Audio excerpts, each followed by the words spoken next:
Good morning, children. நம்ம நேற்று over subscription பார்த்தோம் இல்லையா? ஃபஸ்ட்டு ஃபுல்லாக சப்ஸ்கிரைப் பண்ணுறது, அடுத்தது அண்டர் சப்ஸ்கிரிப்ஷன் குறை ஒப்பம், அடுத்தது ஓவர் சப்ஸ்கிரிப்ஷன் மிகை ஒப்பம் பார்த்தோம். அதை மிகை ஒப்பத்திலேயே எக்ஸஸ் அமௌண்ட் என்ன பண்ணியிருந்தாங்க, ரிட்டர்ன் பண்ணியிருந்தாங்க. இப்போ இந்த சம்மில் ஃபோர்த்து சம்மில் பார்த்தோன்னா பாருங்க, Con Limited issued rupees 50,000 shares of rupees 10 each to the public payable 4 on application, then 4 on allotment, 2 on first and final call. அப்போ அதை எல்லாம் ஆட் பண்ணால் நம்மளுக்கு 10 rupees வந்துச்சா நம்ம செக் பண்ணிக்கணும். ஓகே, 10 rupees தான் ஷேரோட வேல்யூ, 10 rupees. அப்போ அப்ளிகேஷனில் 4 rupees, தென் allotment money 4 rupees, 8 rupees ஆச்சு, 2 rupees first and final call. அப்போ 10 நம்மளுக்கு கரெக்ட் ஆயிடுச்சு. இப்போ இதில் என்ன சொல்லியிருக்காங்க அப்படின்னா, application were received for 6,500 shares. இங்கே கொடுத்துருக்கிற இஷ்யூ பண்ணியிருக்கிறதே அவங்க எவ்வளோ 50,000 தான், ஆனால் அப்ளிகேஷன் எவ்வளோக்கு வந்திருக்கு 65,000. பாருங்க, கான் நிறுவனம் 10 மதிப்புள்ள 50,000 பங்குகளை விண்ணப்பத்தின் போது 4, ஒதுக்கீட்டின் போது 4 மற்றும் முதலாம் மற்றும் இறுதி அழைப்பின் போது 2 என செலுத்தும் வகையில் பொதுமக்களுக்கு வெளியிட்டிருக்காங்க. அதில் 65,000 பங்குகளுக்கான விண்ணப்பங்கள் பெறப்பட்டன. 15,000 எக்ஸ்ட்ரா வந்திருக்கு. The directors decided to allot 50,000 shares on pro rata basis and surplus application money was utilized for allotment. Past journal entries assuming that the amounts due were received. அவங்க டைரக்டர்ஸ் என்ன டிசைட் பண்ணுறாங்க அப்படின்னா, 50,000 பங்குகள் விகித அளவு அடிப்படையில் ஒதுக்கீடு செய்யலாம். சரி, அப்போ 10 ஷேர் கேட்டிருந்தாங்கன்னா அவங்களுக்கு 5, 6 இல்லை 5 கேட்டிருந்தாங்கன்னா அவங்களுக்கு 2, யாருக்குமே இல்லைன்னு சொல்லி ரிஜெக்ட் பண்ணாமல் எல்லாருக்குமே ப்ரோரேட் அலாட்மெண்ட்டில் அவங்களுக்கு ஷேர்ஸ் அலாட் பண்ணிடலாம். அதில் மீதி இருக்கும்ல, இப்போ 10 ஷேர் கேட்டவங்களுக்கு 10க்குரிய அப்ளிகேஷன் மணி கட்டியிருப்பாங்க. ஆனால் இப்போ அவங்களுக்கு அலாட் ஆகிருக்கிறது 7 தான் அப்படின்னா மீதி 3 ஷேர்ஸுக்கான அப்ளிகேஷன் மணி இருக்கும்ல, அதை அவங்களுக்கு திருப்பி கொடுக்காம அதை அவங்க கட்ட வேண்டிய அலாட்மெண்ட் மணிக்கு அட்ஜஸ்ட் பண்ணிக்கலாம் அப்படின்னு டிசைட் பண்ணுறாங்க. ஓகேயா, பாருங்க, அனைத்து தொகைகளும் பெறப்பட்டன என கொண்டு தேவையான குறிப்பீட்டு பதிகளை தருவோம். ஓகே, இப்போ ஃபஸ்ட்டு நம்மளுக்கு அப்ளிகேஷன் மணி ரிசீவ்டு இல்லையா, பணம் வாங்கியிருக்கோம், விண்ணப்ப பணம் வாங்கியிருக்கோம். அப்போ பணம் உள்ளே வந்திருக்கு. Bank account debtor to share equity share application account, அதாவது வங்கி கணக்கு பற்று நேர்மை பங்கு விண்ணப்ப கணக்கு வரவு. அப்போ எவ்வளோக்கு போடணும், 65,000 விண்ணப்பங்கள் வந்துருச்சு. அப்போ 65,000 × 4 அப்ளிகேஷன் மணி பாருங்கள் 4. ஸோ 65,000 × 4 போடணும். அப்போ 2,60,000 வருது இல்லையா. Then the transfer to share application பண்ணி ட்ரான்ஸ்ஃபர் டு ஷேர் கேபிட்டல் இல்லையா. பங்கு விண்ணப்ப பணம் பங்கு முதலுக்கு மாற்றணும். இப்போ இவங்க என்ன பண்ணுறாங்க அப்படின்னா, எக்ஸஸாக இருக்கிறத ஒதுக்கீட்டின் போது சரி பண்ணிக்கலாம், அலாட்மெண்ட். அப்போ கேபிட்டலுக்கு எவ்வளோ தான் போகணும் அப்படின்னா, ஆக்சுவலாக அவங்க இஷ்யூ பண்ண 50,000க்கு தான். 50,000 × 4 அப்படின்னு பார்க்குறப்ப 2 lakh. Equity share application account debtor to equity share capital. நேர்மை பங்கு விண்ணப்ப கணக்கு பற்று நேர்மை பங்கு முதல் கணக்கு வரவு விண்ணப்ப தொகை பங்கு முதல் கணக்கிற்கு மாற்றியது. ஓகேயா, இப்போ இங்கே 2,60,000 வாங்கி 2 lakh ஷேர் கேபிட்டலுக்கு மாற்றியாச்சு. மீதி இருக்கிற 60,000 ஒன்றா ரிட்டர்ன் பண்ணணும், இல்லைன்னா அலாட்மெண்ட்டில் அட்ஜஸ்ட் பண்ணணும். ரிட்டர்ன் பண்ணணுன்னா நம்ம என்ன பண்ணியிருக்கோம், லாஸ்ட் சம்மில் அந்த first transaction first Journal entry இருக்குல்ல, அது அப்படியே ஆப்போசிட்டாக போட்டோம். Equity share application to bank பணமாக நம்ம திருப்பி கொடுத்துருந்தோம். ஆனால் இப்போ அலாட்மெண்ட்டுக்கு அட்ஜஸ்ட் பண்ணிக்கிறதுனால பேங்க்குக்கு பதிலாக அங்கே ஈக்விட்டி ஷேர் அலாட்மெண்ட் பங்கு ஒதுக்கீட்டு கணக்குன்னு போடணும். நேர்மை பங்கு ஒதுக்கீட்டு கணக்கு பங்கு விண்ணப்ப கணக்கு பற்று நேர்மை பங்கு ஒதுக்கீட்டு கணக்கு வரவு அந்த எக்ஸஸ் 60,000. 15,000 அப்ளிகேஷன் அதிகமாக வந்துருக்குல்ல, 15,000 × 4 அந்த 60,000 அலாட்மெண்ட் ஒதுக்கீட்டுக்கு சரி செய்தது. Excess share application money utilised for allotment மிகுதியாக பெற்ற விண்ணப்ப தொகை ஒதுக்கீட்டிற்கு பயன்படுத்தப்பட்டது. ஓகே, இப்போ ஷேர் அலாட்மெண்ட் டியூ அவ்வளோதான். அப்ளிகேஷனுக்குரிய அந்த இது கரெக்ட் ஆயிடுச்சு. இப்போ அடுத்தது அலாட்மெண்ட்டுக்கு வரணும். அலாட்மெண்ட் மணியும் 4A தான். அப்போ equity share allotment account debtor to equity share capital எவ்வளோ வரணும், நம்ம இப்போ 50,000க்கு தான் போடணும். 50,000 × 4 அப்படி போடுறப்ப 2 lakh வரணும். Due share allotment money due. நேர்மை பங்கு ஒதுக்கீட்டு பாருங்க, நேர்மை பங்கு ஒதுக்கீட்டு கணக்கு பற்று நேர்மை பங்கு முதல் கணக்கு வரவு பங்கு ஒதுக்கீட்டு தொகை பெற வேண்டியது. ஓகேயா? இப்போ பெற்றது எவ்வளோ வரும் அப்படின்னா, இந்த 2 lakhs வர வேண்டியதில் 60,000 ஆல்ரெடி அட்ஜஸ்ட் பண்ணிட்டோம். அப்போ மீதி எவ்வளோ தான் வாங்கியிருப்பாங்க அப்படின்னா 1,40,000. அப்போ bank account debtor to share allotment, வங்கி கணக்கு பற்று நேர்மை பங்கு ஒதுக்கீட்டு கணக்கு வரவே அப்படின்னு போட்டு 2 lakh minus 60,000 போட்டிங்கன்னா 1,40,000 தான் அங்கே காமிக்கணும். Okay children, allotment money received, ஒதுக்கீட்டு தொகை பெற்றது அப்படிங்கிறத காமிக்கணும். கிளியரா? தென் அதுக்கு அடுத்தது first and final call. Equity share first and final call account அப்படின்னு பார்க்குறப்ப இப்போ எவ்வளோ தான் போடணும்? 2 rupees இல்லையா? ஃபர்ஸ்ட் அண்ட் ஃபைனல் கால் வந்து 2 rupees தானே. அப்போ 50,000 into 2 போட்டோம்னா 1 lakh. Equity share first and final call account debtor to equity share capital, நேர்மை பங்கு முதல் மற்றும் இறுதி அழைப்பு கணக்கு பற்று நேர்மை பங்கு முதல் கணக்கு வரவு. இது வந்து due. Share first and final call money due, பங்கு முதல் மற்றும் இறுதி அழைப்பு பணம் பெற வேண்டியது. இப்போ பெற்றது அப்படின்னு பார்க்குறப்ப bank account debtor to equity share first and final கால், அந்த அப்படியே 1 lakh. வங்கி கணக்கு பற்று நேர்மை பங்கு முதல் மற்றும் இறுதி அழைப்பு கணக்கு வரவு. Share first and final call money received, வங்கி முதல் மற்றும் இறுதி அழைப்பு பணம் பெற்றது அப்படின்னு போடணும். ஓகே, கிளியரா? இது இதில் ஒரே ஒன்று என்னென்னா, அங்கே திருப்பி அனுப்புறப்ப பேங்க்குன்னு போடுவோம், இங்கே வந்து அதை அலாட்மெண்ட்டுக்கு அட்ஜஸ்ட் பண்ணிக்கிறதுனால பேங்க்குக்கு பதிலாக 3வது என்ட்ரி பேங்க்குக்கு பதிலாக ஷேர் அலாட்மெண்ட் அப்படின்னு போடுறோம், அவ்வளோதான். ஓகே சில்ட்ரன், கிளியரா? பாருங்க, 5th சம் என்ன கொடுத்துருக்காங்கன்னா,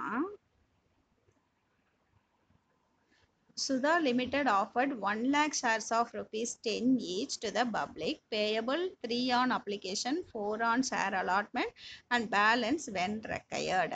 3 ரூபாய் அப்ளிகேஷனோட 4 ரூபாய் அலாட்மெண்ட், அப்போ 7 ரூபாய் ஆயிடுச்சு. இன்னும் 3 ரூபாய் இருக்குல்ல, 10 ரூபாய்க்கு 7 ரூபாய் இருக்குது. இன்னும் 3 ரூபாய் வந்து எப்போ தேவையோ அப்போ வந்து கேட்டு வாங்கிக்கலாம் அப்படிங்கிறதுல பாருங்க. சுதா நிறுவனம் 10 மதிப்புள்ள 1 லட்சம் பங்குகள் விண்ணப்பத்தின் போது 3, ஒதுக்கீட்டின் போது 4, மீதமுள்ள தொகை தேவையான பொழுது என்ற போது அடிப்படையில் பொதுமக்களுக்கு வெளியிட்டது. இப்போ application for 1,40,000 shares are received on which the directors allotted as. இப்போ அப்ளிகேஷன் வந்து எவ்வளோ வந்துருச்சு? 1,40,000 விண்ணப்பங்கள் வந்திருக்கு. ஓகே, இஷ்யூ பண்ணது 1 lakh, ஆனால் இங்கே வந்தது அப்படின்னு அப்ளிகேஷன் வந்து 1,40,000. அவற்றை இயக்குநர்கள் பின்வருமாறு ஒதுக்கீடு செய்கிறாங்க. எப்படி அவங்க ஒதுக்கீடு செய்கிறாங்கன்னா, அப்ளிகேஷன் ஃபார் 60,000 shares ஃபுல், 60,000 பங்குகளுக்கு வந்து ஃபுல்லாக கொடுத்துட்றாங்க. சரியா? பாருங்க, 60,000 பங்குகளுக்கான விண்ணப்பதாரர்களுக்கு முழுமையாக கொடுத்துட்றாங்க. தென் அப்ளிகேஷன் ஃபார் 75,000 ஷேர்ஸுக்கு 40 ஷேர்ஸ், ஓகேயா, 75,000 பங்கு விண்ணப்பதாரர்களுக்கு 40,000 பங்குகள் மட்டும் கொடுக்குறாங்க. மிகுதியான விண்ணப்ப பணம் ஒதுக்கீட்டிற்கு பயன்படுத்தப்படும். எதுக்கு யூஸ் பண்ணுறாங்க? Excess money will be allotted for will be utilized for allotment. Then application for 5,000 shares nil. 5,000 பங்குகளுக்கான விண்ணப்பதாரர்களுக்கு எதுவும் இல்லை. இப்போ இந்த 60, 75, 5 எல்லாத்தையும் ஆட் பண்ணி பார்க்கலாம். 1,40,000 வந்துருச்சா? அப்போ 60,000க்கு ஃபுல்லு, 75,000 ஷேர்ஸுக்கு வந்து 40,000 ஷேர்ஸ் தான் இஷ்யூ பண்ணியிருக்காங்க. ரிமைனிங் 35 வந்து அலாட்மெண்ட், அந்த அமௌண்ட் இருக்கும்ல 35,000ஓட எக்ஸஸ் அலாட்மெண்ட், அதை வந்து எக்ஸஸ் மணியை வந்து அலாட்மெண்ட்டுக்கு அட்ஜஸ்ட் பண்ணிக்கிறாங்க. 5,000 ஷேர்ஸ்க்கு வந்து எதுவுமே இல்லை அப்படின்னு அவங்களுக்கு ரிட்டர்ன் பண்ணிடுறாங்க. All the due was received pass journal entries. ஓகேயா, கிளியரா? இப்போ என்னன்னா, இப்போ பேங்க் அக்கௌண்ட் ஃபஸ்ட்டு ரிசீவ் பண்ணுறோமா, அப்ளிகேஷன் பண்ணி ரிசீவ் பண்ணுறது வந்து 1,40,000 ஷேர்ஸ்க்கு தானே வாங்கிக்கிட்டோம்.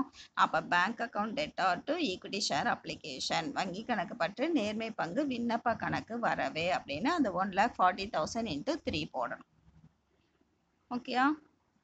போட்டால் எவ்வளோ வருது? 4,20,000 வந்துருச்சு.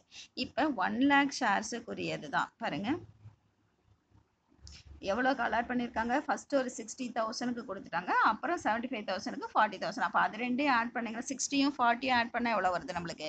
1 lakh, 1 லட்சம் வருது. அப்போ அதை தான் நம்ம ஷேர் கேபிட்டலுக்கு மாற்றணும்.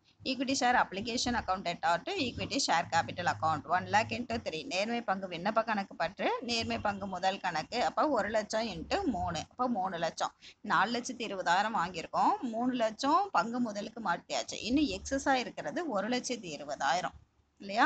அந்த 1,20,000ல் 5000 பங்கு 1,20,000 பங்குகள் இருக்குல்ல, அந்த 5000 பங்குகளுக்குரிய அமௌண்ட் வந்து என்ன பண்ணிட்டாங்க, திருப்பி அனுப்பிட்டாங்க. அப்ப என்ன என்ட்ரி பண்ணணும், equity share application account எட்டார் to bank account. First என்ட்ரியோட ஆப்போசிட். நேர்மை பங்கு விண்ணப்ப கணக்கு பற்று வங்கி கணக்கு வரவு 5000 இன்ட்டு ₹3. இப்போ 15,000 திருப்பி கொடுத்தாச்சு. இப்போ எவ்வளோ ஆயிருச்சு, 3,05,000. 4,20,000 3,15,000 போயிருச்சு அப்படின்னா மீதி 1,05,000. அந்த 1,05,000 தான் எக்ஸஸ் அமௌண்ட் வந்து என்ன பண்ணியிருக்கிறோம் நம்ம அலாட்மெண்ட்டுக்கு அட்ஜஸ்ட் பண்ணியிருக்காங்க. அப்போ அதுக்குரிய என்ட்ரி என்னன்னா, equity share application account எட்டார் to equity share allotment. பாருங்க, நேர்மை பங்கு விண்ணப்ப கணக்கு பற்று நேர்மை பங்கு ஒதுக்கீட்டு கணக்கு 75,000 ஷேருக்கு 40,000 தான் இஷ்யூ பண்ணியிருக்காங்க. அப்போ 35,000 இன்ட்டு ₹3 வாங்கியிருப்பாங்கல்ல, அந்த 35,000 இன்ட்டு 3 ₹1,05,000. எதுக்கு சரி கட்டப்பட்டிருக்கிறது, நேர்மை பங்கு ஒதுக்கீடு ஈக்விட்டி ஷேர் அலாட்மெண்ட்டுக்கு அட்ஜஸ்ட் பண்ணிட்டோம். ஓகே, இப்போ அப்ளிகேஷன் பண்ணி கிளியர் ஆயிடுச்சா பாருங்க. 4,20,000 வாங்கியிருந்து இங்கே ஒரு 3,00,000 3,15,000 3,15,000 3,20,000 4,20,000 இப்போ கிளியர் ஆயிடுச்சு. ஓகே, இப்போ தான் நாம் அடுத்தது அலாட்மெண்ட்டுக்கு போகணும். இப்போ அலாட்மெண்ட் அப்படிங்கிறப்ப ஈக்விட்டி ஷேர் அலாட்மெண்ட் அக்கௌண்ட் அந்த 1,00,000 தானே ஷேர்ஸ் இஷ்யூ பண்ணியிருக்காங்க. அப்போ 1,00,000 into 4 equity share allotment account எட்டார் to equity share capital. இப்போ நேர்மை பங்கு ஒதுக்கீட்டு கணக்கு பற்று நேர்மை பங்கு முதல் கணக்கு வரவு 4 lakhs போடுறோம். இந்த 4 lakhsல இப்போ அலாட்மெண்ட்டுக்கு அட்ஜஸ்ட் பண்ணது என்ன, 4வது என்ட்ரி பாருங்க, அட்ஜஸ்ட்மெண்ட் பண்ணது என்னது, ₹1,05,000. அப்போ 4 லட்சத்தில் 1,05,000 போச்சுன்னா மீதி இருக்கிற அமௌண்ட்டை தான் இப்போ வாங்கணும். இப்போ bank account எட்டார் to equity share allotment money received. வங்கி கணக்கு பற்று நேர்மை பங்கு ஒதுக்கீட்டு கணக்கு வரவு 4 லட்சத்தில் 1,05,000 மைனஸ் பண்ணோம் அப்படின்னா நம்மளுக்கு 2,95,000. அதை தான் இப்போ நம்ம ரிசீவ் பண்ணியிருப்போம். அப்போ ஃபர்ஸ்ட் அண்ட் ஃபைனல் கால் ஏன் போடலை அப்படின்னா, அது எப்போ வாங்குறாங்கன்னு நம்மளுக்கு தெரியல, அதை சொல்லலை. தேவையான பொழுது அப்படின்னு சொல்லியிருக்கனால அந்த என்ட்ரி போட தேவையில்லை. நம்மளுக்கு கொடுத்துருக்கிறது அப்ளிகேஷனும் அலாட்மெண்ட் மணி மட்டும் தான் கொடுத்துருக்காங்க. ரிமைண்டர் மீதி ₹3 வந்து அவங்க எப்போ வேணால் எப்படி வேணால் வாங்கலாம். ₹2 ஃபஸ்ட்டு கால் வாங்கலாம், ₹3 ஃபைனல் கால் வாங்கலாம். அதெல்லாம் நம்மளுக்கு டீட்டெயில் கொடுக்காதனால நம்ம இதோடையே நிறுத்திக்கலாம். ஓகே சில்ட்ரன், கிளியரா? இந்த ப்ரோரேட்டா நோட் ஒர்க்கிங் நோட்டு தான் உங்களுக்கு எங்கே கொடுத்துருக்காங்க பாருங்க. ஷேர்ஸ் அப்ளைடு 60,000க்கு அப்படியே 60,000 அலாட் பண்ணிட்டாங்க.